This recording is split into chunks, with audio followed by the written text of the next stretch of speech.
Good morning. सीधा सौदा के थर्सडे एडिशन में आप सबका स्वागत है और एक इम्पॉर्टेंट दिन के लिए कर लीजिए ब्रेस अप। इम्पॉर्टेंट इसीलिए क्योंकि आज थर्सडे तो वीकली ऑप्शंस एक्सपायरी की तैयारी करनी थी, तो वैसे ही इम्पॉर्टेंट दिन था। ऊपर से दुनिया भर के बाजारों में तगड़ा रिएक्शन है उस फेड मीट के 2 दिनों के कल्मिनेशन और उसके आउटकम का। तो फेड इन्फ्लेशन को लेकर चिंतित, ब्याज दरें बढ़ाने के सिलसिले को थोड़ा सा एडवांस कर दिया गया। नीरज जी उस पर डिटेल में आपको समझाएंगे, लेकिन उसका रिएक्शन कल यूएस मार्केट्स में दबाव था। डाउ फ्यूचर्स आज सुबह और एडिशनल प्रेशर की बात कर रहा है। डाउ फ्यूचर्स इस समय 160-165 अंक की और कमजोरी और अक्रॉस द ग्लोब इस समय लाल निशान के साथ ट्रेड, पूरा एशिया लाल निशान में। और हमारा एसजीएक्स निफ्टी दिखा रहा है कि भारतीय बाजारों में 2.5% से ज्यादा के दबाव के साथ शुरुआत होती हुई नजर आ रही है। तो ये तो बेसिकली बड़ा ग्राउंड था, पर जिस पिच पे मुकाबला होना है, जिस पिच पे बॉल टप्पा खाएगी दरअसल, वो कैसी है नीरज जी? Good morning. जिस पिच पे बॉल टप्पा खाएगी वहाँ पे भी स्थिति लगभग ऐसी है। देखिए, क्यूज़ तो हम लोग ग्राउंड रिपोर्ट देखते हैं। अगर पिच बाहर मैदान बहुत गीला है या बहुत ज़्यादा स्लो है तो आप चौके छक्के मारने में आपको दिक्कत होती है। तो इसलिए पिच बहुत अच्छी है तब भी मुश्किल हो जाती है, पिच बहुत ख़राब तब भी मुश्किल है। क्यूज़ देखिए, फेड की कमेंट्री में कंट्रडिक्शंस हैं आशीष, जो कि मार्केट को ये चीज़ें सच्ची नहीं लगती। कंट्रडिक्शंस मैं इसलिए कह रहा हूँ कि आपने अपना टारगेट ऊपर कर लिया। इन्फ्लेशन से लड़ने का ये तरीका थोड़ी होता है कि आप अपना बेंचमार्क ही ऊपर कर दें, एक चीज़। दूसरी चीज़, अगर आपको कोई चीज़ 23 में करनी तो आज उसकी आप तारीख क्यों बता रहे हैं? मार्केट की डिस्काउंटिंग करा रहे हैं आप, प्लस आप बॉन्ड बाइंग का प्लान, टेपरिंग का कंसीडर कर रहे हैं और फिर कमेंट्री करते करते अचानक आप कहते हैं कि हम देखेंगे इसको। कहने का मतलब ये है कि उन्होंने इस बात को एक्सेप्ट कर लिया है कि इन्फ्लेशन जो ट्रांजिटरी वो बोल रहे थे कि पता नहीं रुकेगा नहीं रुकेगा, उसको उन्होंने एक्सेप्ट कर लिया कि ये यहाँ पर रुकेगा और एक चैलेंज होगा ये। तो उसकी वजह से कल मार्केट ने वैसा रिएक्शन दिया। और जो दूसरे डेटा है वहाँ के, जो है वो जॉब डेटा हो, तो अभी हमने आपको बताया कि तमाम जो ग्राफ में देख रहा था उसमें कहीं से भी ऐसा नहीं लग रहा कि ये ट्रेंड रिवर्सल है या रुक जाएगा। वो एक लीनियर मूवमेंट पे ऊपर की तरफ जा रहा है। तो उसका इम्पैक्ट भारत में क्यों इतना पड़ना चाहिए? 2 रीजन से। देखिए, यहाँ पे इन्फ्लेशन की वही स्थिति है। क्रूड ऑयल आपको कोई रिलीफ नहीं दे रहा है, वो 74 पे अभी बना हुआ है। आपके नंबर्स जो भी आए हैं वो 87 महीने के हाईस के आए हैं। आपके यहाँ इकोनॉमी प्रॉब्लम है, इन्फ्लेशन बढ़ रहा है, तो क्या ये स्टैगफ्लेशन है? तो मार्केट कहीं ना कहीं इनको डिस्काउंट करेगा, लेकिन कितना करेगा? इमीडिएट करेगा या थोड़ा रुक के करेगा, या 1-2 दिन की झांकी है, गिरा उरा उसके बाद सेटल हो जाएगा? ये सब भविष्य के गर्भ की बात है। लेकिन सेंटिमेंट के तौर पे मार्केट बहुत अच्छा आज की तारीख पे नहीं दिख रहा है। अब यहाँ से आप देखिएगा शिफ्ट होता हुआ दिखेगा इन्फ्लेशन से रिलेटेड। अभी तक हम लोग फार्मा और आईटी सब, अब वो इन्फ्लेशन की वजह से कहाँ कितना असर पड़ेगा उसके हिसाब से स्ट्रेटजी बनानी पड़ेगी। तो मैंने अपनी स्ट्रेटजी में इन्फ्लेशन के हेज वाले शेयरों को आज शामिल किया इसलिए। अरे वाह, वैसे ये दुनिया भर का दस्तूर है। सेल्स में आप अपने टारगेट्स अचीव करो तो आपका मैनेजर सेल्स के टारगेट ही बढ़ा के दे देता है, तो इंसेंटिव आते नहीं है। फेड ने भी वही करा है। तो दुनिया गोली है, लेकिन क्विकली अब कैसे स्ट्रेटेजाइज किया है? कुछ सेल का तड़का रखा है, क्योंकि थोड़ा सा मूड सॉम्बर है। एनीबडीज गेस निफ्टी बैंक कैसे बिहेव करेगा? शुरुआती डिप्स का बाय करे जाएंगे या नर्वसनेस थोड़ी सी क्रीप इन होगी कल के FIDIs के आंकड़ों के बाद? तो थोड़ा मुश्किल है। तो इसलिए मैं चाहता हूं कि थोड़ा सा बाय और सेल का तड़का दोनों रखें। स्क्रीन्स को वॉच करें, वीकनेस परसिस्ट कर रही है तो जो सेल कॉल्स उनको इनिशिएट करिएगा। अदरवाइज वैसे मेरा मानना है कि कोई भी डिप्स हो वो अच्छी अपॉर्चुनिटी होगी इस बाजार में खरीदारी करने की। ये नीजक रिएक्शन है, इवेंचुअली बाजार रियलाइज करेगा कि इकोनॉमी पटरी पे आ रही है। मुझे लगता है हालात सुधरेंगे इक्विटी मार्केट्स का। अभी थोड़ा सा दमकम बचा है। तो शुरुआत 2 बिकवाली के कॉल्स के साथ। एक तो है HDFC बैंक। बैंक्स थोड़ा सा वैसे भी अंडर परफॉर्म रह रहे कि बहुत वोलेटाइल हो रहे हैं। आपने नोटिस करा होगा, निफ्टी बैंक को अगर नोटिस करा होगा तो मुझे लगता है HDFC बैंक में थोड़ा सा दबाव देखने को मिल सकता है। तो प्योरली आज हिट ये सब स्टॉक जानते हैं आप, बेचना कितना मुश्किल होता है, पर ये सिर्फ ट्रेडिंग का मन है। इसीलिए बैंक्स में जो वीकनेस है उसको HDFC बैंक के थ्रू राइट करने का मन जो मैं एक्सपेक्ट कर रहा हूं, इसलिए HDFC बैंक में बिकवाली और लेवल्स आप लोग की स्क्रीन पर। दूसरा, इंटरग्लोब एविएशन। कल के बाजार में आपने नोटिस करा होगा पूरी स्क्रीन्स पर मंदी होती हुई नजर आई। ये स्टॉक फाइनली 3% के दबाव के साथ दिन के लोज पे बंद हुआ। मैसिव आउट परफॉर्मेंस था। जब पैंडेमिक वेव 2 था, फाइनेंशियल्स कमजोर हो रहे थे, तमाम दिक्कतें थी, फंड रेजिंग करने की नौबत आ रही थी, ये स्टॉक डटा हुआ था। इसके सामने स्पाइसजेट आधा हो गया था।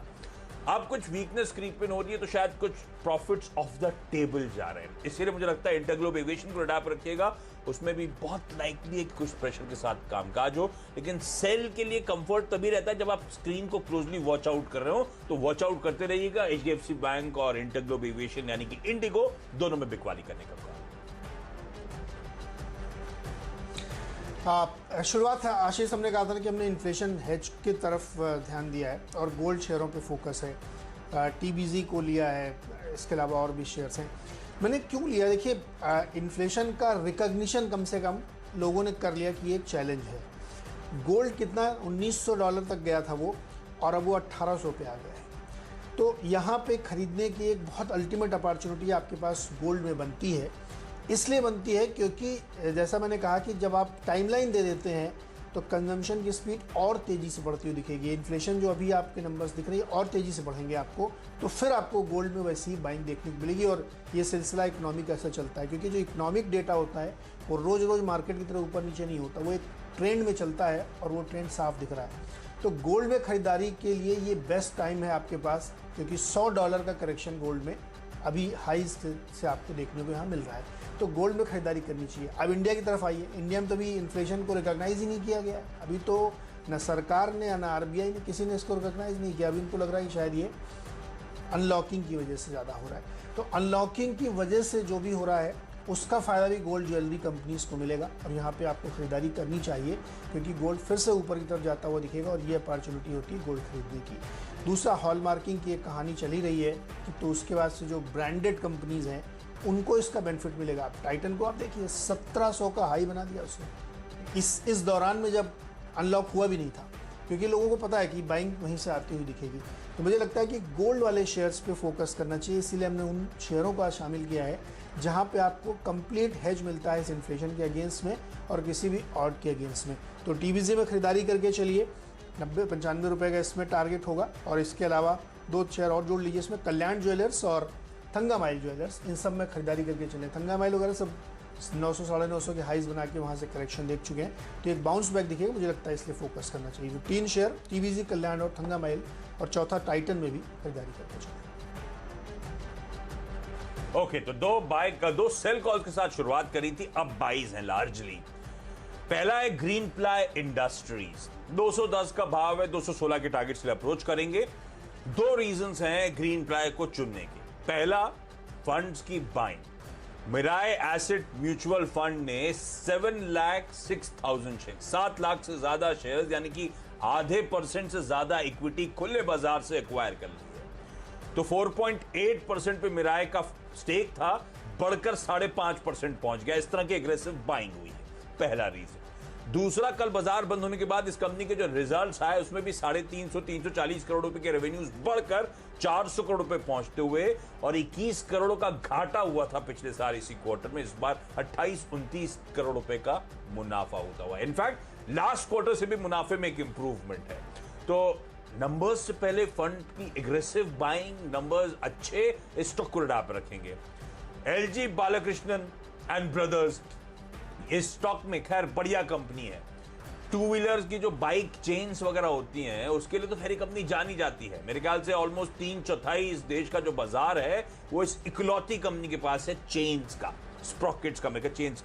तो एलजी बालाकृष्णन में भी फंड की बाइंग हुई है। तो जहां पे दिग्गज निवेशक खरीदारी कर रहे हैं बाजार के हाईज पर, वो स्टॉक्स कंफर्ट वैसे ही देते हैं और अच्छी पेडिग्री, बढ़िया मैनेजमेंट्स है।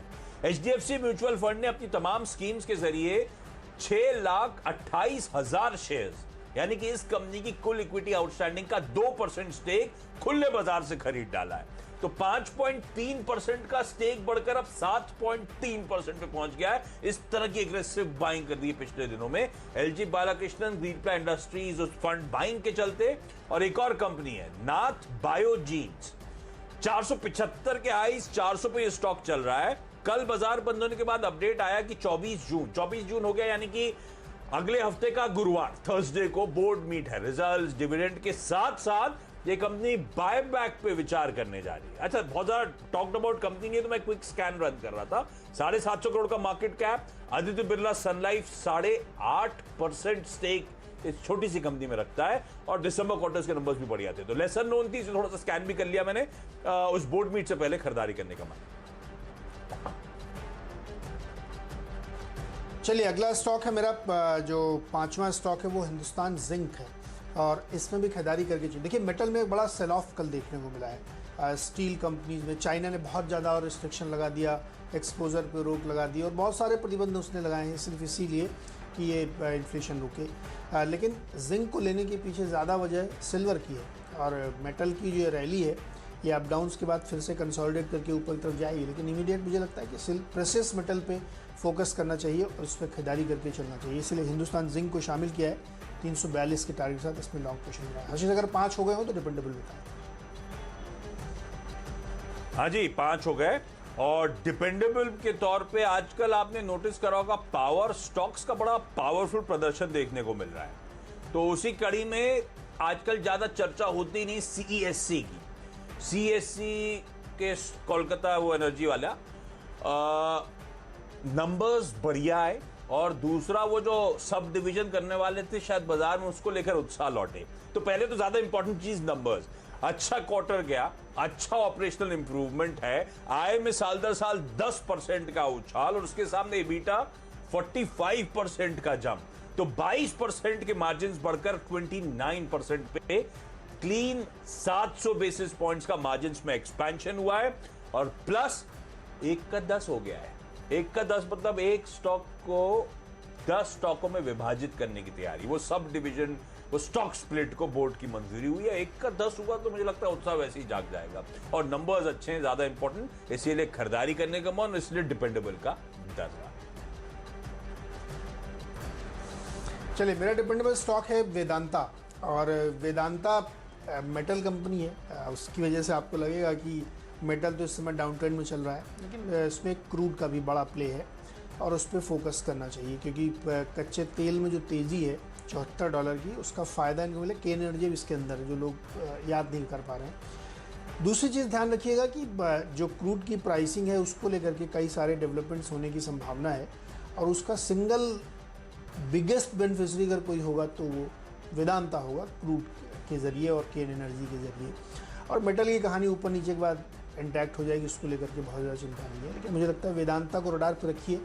बड़े डेवलपमेंट्स इस कंपनी में होने वाले हैं इसके कोर बिजनेस की वजह से, तो हमें लगता है ये एक स्टॉक एक बढ़िया ट्रेड दे रहा है आपको, क्योंकि काफ़ी करेक्शन हुआ है इसमें, और अब यहाँ पे एक बाइंग का लेवल यहाँ बनता है, इसीलिए इसको डिपेंडेबल में दिया है, लोग पोजिशनल ट्रेड भी ले सकते हैं। 270 के लक्ष्य के साथ इसमें खरीदारी करें। छोटा सा ब्रेक से लौट। स्वागत है एक बार फिर से आपका सीधा सौदा में, और अब बीच के 2 स्टॉक्स फ्री हिट और पिंच हिटर। और फ्री हिट के तौर पे लिया हमने मार्क्सन्स फार्मा।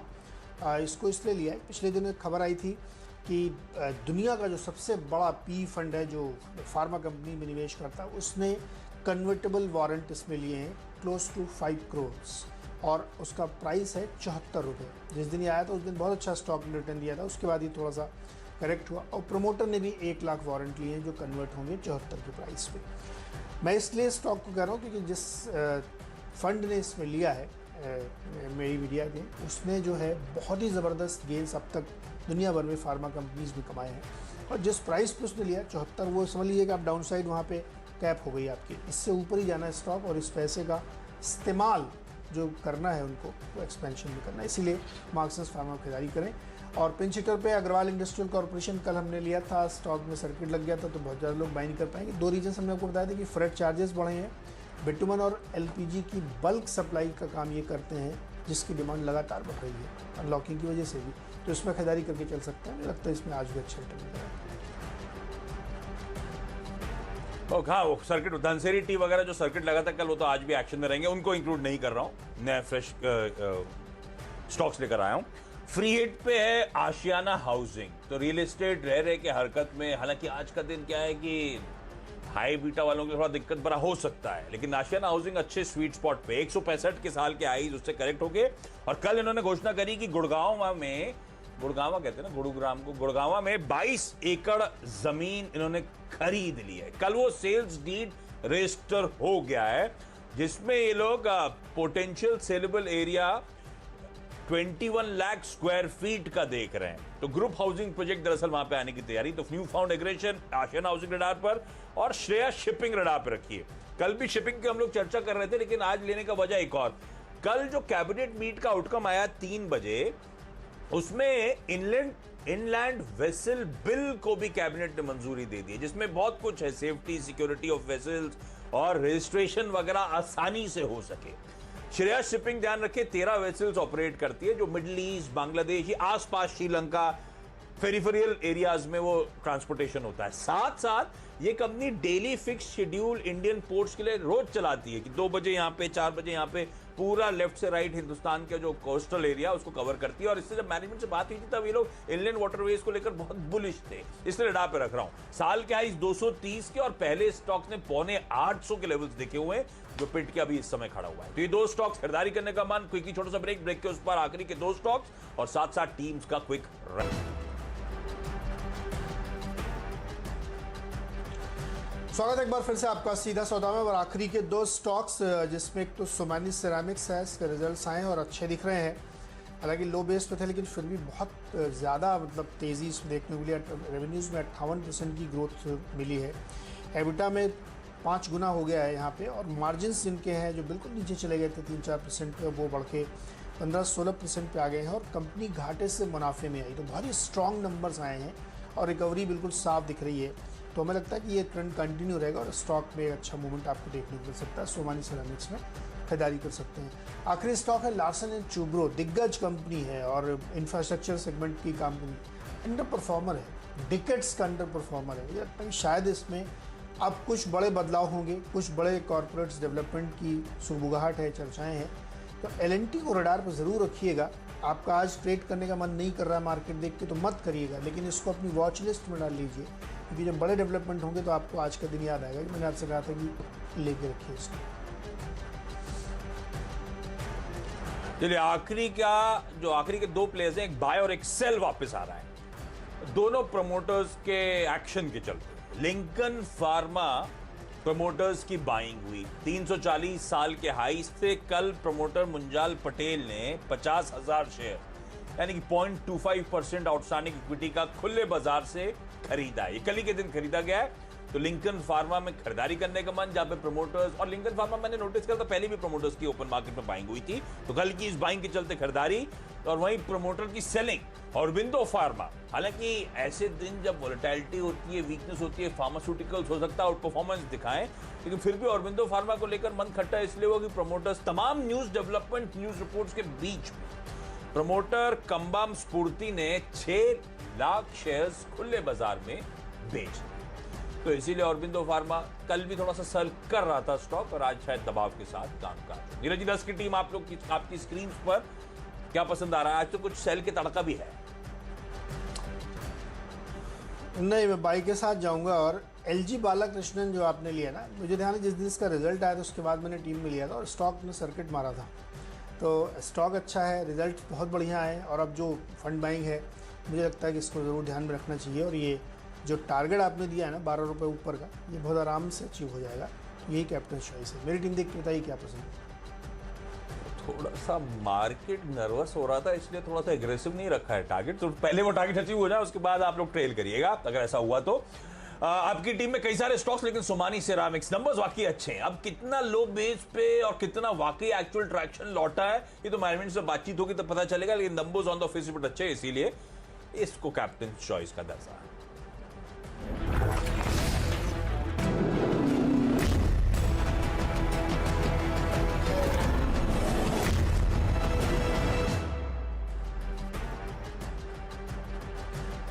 चलिए मेरी 10 की सीधा सौदा की टीम आप लोग की स्क्रीन पर। आज कुछ सेल का तड़का और शुरुआत भी उसी के साथ हुई। HDFC बैंक और इंटरग्लोब में बिकवाली करने का मन, मूड को देखते हुए ग्रीनप्लाई इंडस्ट्रीज और LG बालाकृष्णन जहां पे फंड्स की बाइंग हुई है, खरीदारी करने की सलाह। नाथ बायोजीन्स की बोर्ड मीट में बायबैक पे विचार हो रहा है, इसीलिए मेंशन। CSC के अच्छे नंबर्स और तगड़ा वो 10 का 10 स्टॉक स्प्लिट आया, इसीलिए मेंशन कर रहा हूं। आशियाना हाउसिंग ने गुरुग्राम में 21 एकड़ जमीन खरीदी, एक बड़ा मेगा रेजिडेंशियल प्रोजेक्ट डेवलप करने के लिए खरीदारी करने की सलाह। कल की कैबिनेट मीट में इनलैंड वाटरवेज पर फोकस, कैबिनेट का श्रेय शिपिंग कॉरिडोर पर रखिएगा।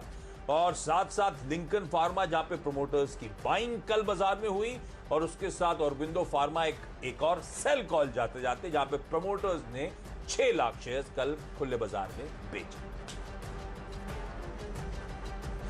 चलिए क्विकली फटाफट टीम पर नजर डालिए। और गोल्ड पे आज मेरा ज़्यादा फोकस है, क्योंकि जो पूरे दुनिया के डेवलपमेंट्स आपने देखे होंगे, इन्फ्लेशन को लेकर के चिंताएं और रेट बढ़ाने की टाइमलाइन, ये सब देखते मुझे लगता है कि गोल्ड पे फोकस करिए। और गोल्ड चूँकि अभी नीचे आया है, अपने 1900 से गिर के अब $1800 पे ट्रेड करा, ये एक अपॉर्चुनिटी है, अनलॉक की थीम भी है, और गोल्ड उसका एक हेज है। इंडिया में तो अभी रिकॉग्नाइज ही नहीं कर रहे कि इन्फ्लेशन कोई है भी कि नहीं है, तो मुझे लगता है ये एक मौका है खरीदारी करने का। इसीलिए TBZ, कल्याण ज्वेलर्स, थंगामाइल, टाइटन खरीदारी करिए। हिंदुस्तान जिंक को भी लिया है, सिल्वर की वजह से इसको लिया है। और वेदांता में कच्चे तेल का बड़ा प्ले है, उसकी वजह से उसके लिए खरीदारी करिए। मार्क्सन्स फार्मा में फंड को वारंट जारी कर दिए गए जो कन्वर्टेबल हैं, 74 के प्राइस पे किए गए हैं, और आगे ग्रोथ प्लान बहुत साफ दिख रहा है, तो खरीदारी कर सकते हैं। पावर प्लेस के तौर पे सोमानी सिरेमिक्स के नतीजे बहुत अच्छे हैं। L&T में बड़े डेवलपमेंट्स होने वाले हैं, तो मुझे लगता है उसमें खरीदारी करनी चाहिए।